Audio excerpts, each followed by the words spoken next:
May His Holiness the Dalai Lama live long. Let His Holiness the Dalai Lama return to Tibet, and His Eminence Kirti Rinpoche return to Tibet. Freedom for Tibet.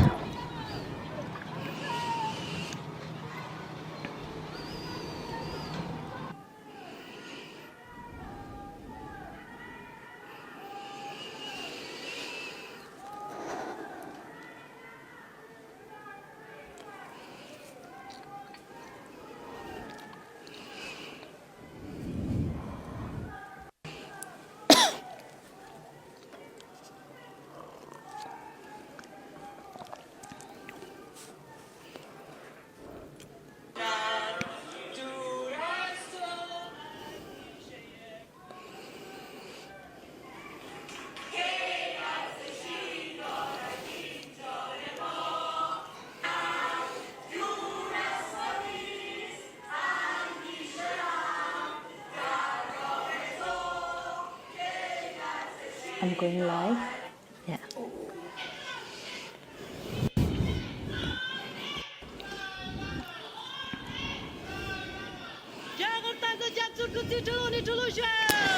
May His Holiness Dalai Lama live long. Let His Holiness Dalai Lama return to Tibet. Freedom for Tibet. Touch the lay and greetings to everyone.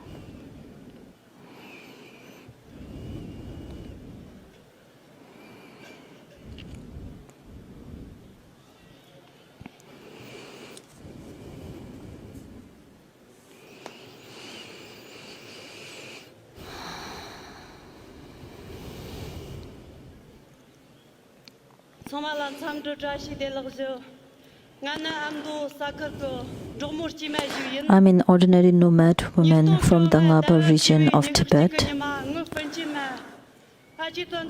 21st October 2015, my cousin sister Tenzin Doma and I staged a peaceful protest march. At that time, both of us were 15 years of age. While holding large photos of His Holiness the Dalai Lama like this one, we called for His Holiness the Dalai Lama and His Eminence Kirti Rinpoche to be allowed to return to Tibet, praying for their long life and called for freedom in Tibet. I was immediately beaten up by the Chinese authorities, and then they took me in a room where I was detained for over about 6 days, during which I was tortured.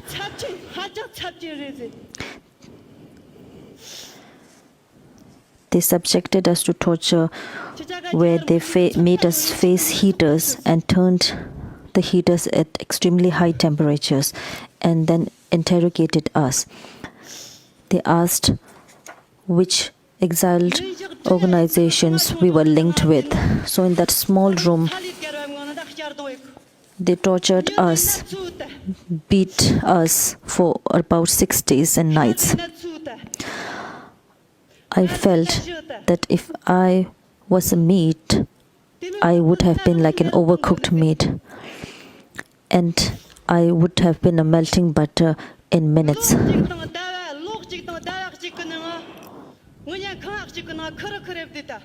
So for 1 year and 1 month, me and my cousin sisters, we never saw each other. We were put in separate rooms and interrogated. Almost every week, they will come and tell us that His Holiness has done nothing for you. Look at your status right now. What does it help that His Holiness could not do anything right now or help you? You are separatists, causing trouble to the nation, betraying the nation, and it's of serious crime, they told me. So for more than a year and a month, me and my sister, we never saw each other. I was never allowed to talk to another prisoner. I was in solitary confinement, whereas the other Chinese prisoners, they were They could speak freely to one another. They were about 12 in the same cell. And then they would tell me, does it help now that you are holding His Holiness the Dalai Lama's picture? In the cold freezing winter, we had very frail clothing that I really felt extremely cold. Like sometimes I couldn't feel my fingers because of the freezing cold. The food was never enough and it lacked nutrition and was extremely poor, despite the fact that I was made to work for hours and hours.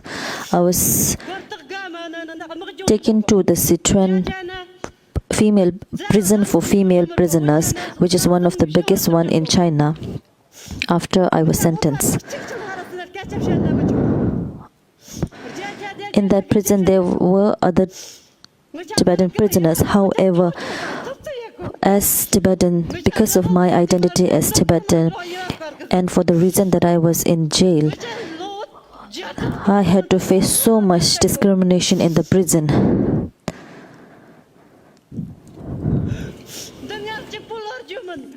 This is not just a story about me, but of thousands of Tibetans who have suffered and continue to suffer in jails of China under Chinese repressive policies.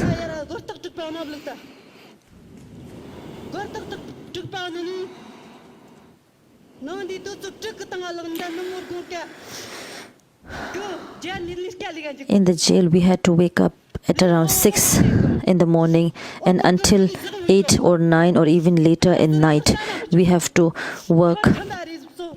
We have to do forced labor in jail. I was made to work to make very thin copper wire, and then would never let us even turn our heads to, on either side. We have to sit for hours and hours that I would feel my body, whole of my body in pain.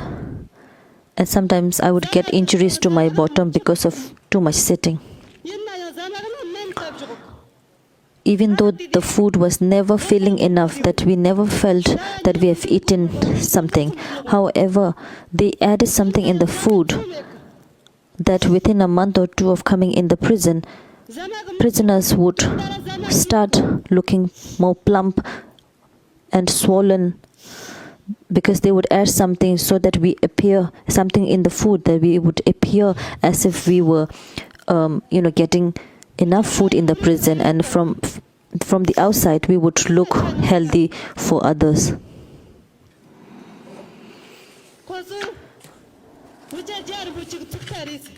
They called us His Holiness the Dalai Lama's people. They called us as the Dalai Lama's clique, and never allowed us, made sure that we would never cross our ways, even though we were in the same compound.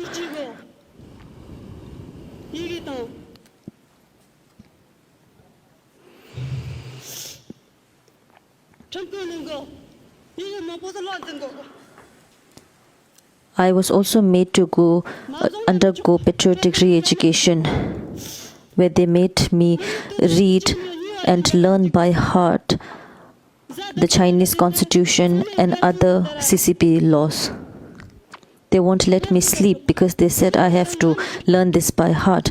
And at that time, I didn't know or speak Chinese. However, they would not let me sleep and instead made me read and learn those Chinese rules and books.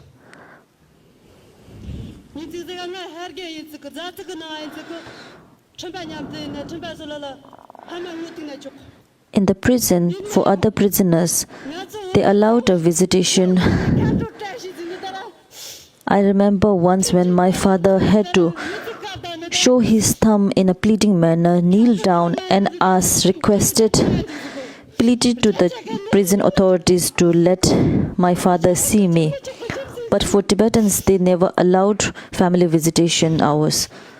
the Chinese prisoners could come during those visitation hours almost like every month and come and see their family members in jail. But because we were Tibetans, we were deprived of that right. So once, at that time when my father kneeled in front of the jail officers and they let him see me, but only for a few minutes. It only lasted for 5 minutes. As soon as we started speaking on the phone and asked each other how we were doing, he asked me and I said I was fine, and I asked him how he was, and at that moment the jail officers snatched the phone away from us and said we cannot speak in Tibetan. But I told them that my father doesn't speak Chinese. However, they said we cannot meet further.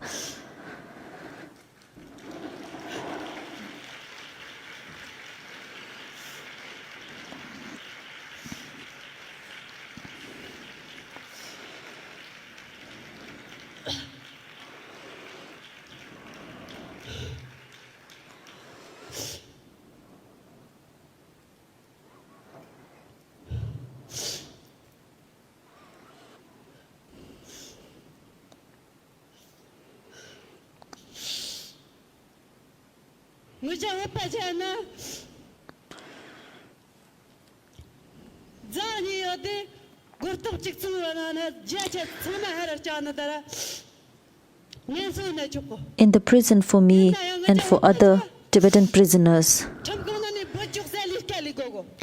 every once in 2 months, we would have a recreational event where we will be allowed to rest. However, because that was true for other prisoners. However, for Tibetan prisoners, even on those events and those days, we were made to work continuously.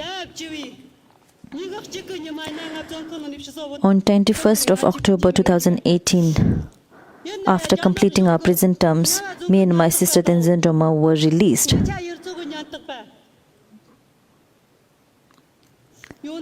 But they had called the Ngaba Chinese police and my village police officers to come to the prison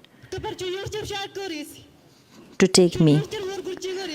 So the Ngaba County Police and my village police, they took me to my village police station where they detained me for 1 week, for 1 more week, because they said they wanted to make sure that I will not protest or do any such thing in the future.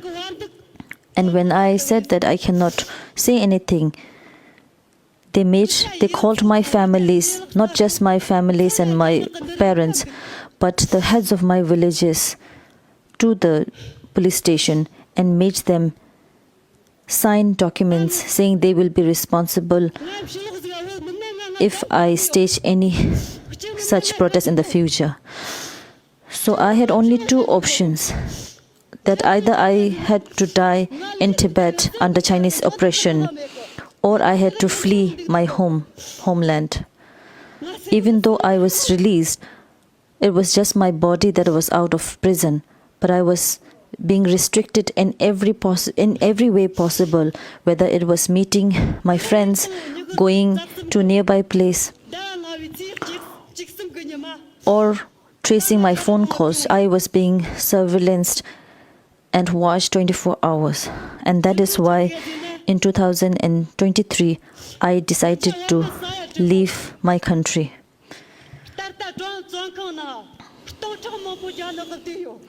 The reason for leaving my home country is that I had the firm belief that if I come outside in the free country, I would definitely be able to find people and governments who would listen to what I had to say. That we had no freedom in Tibet. We have no freedom of religion, of language.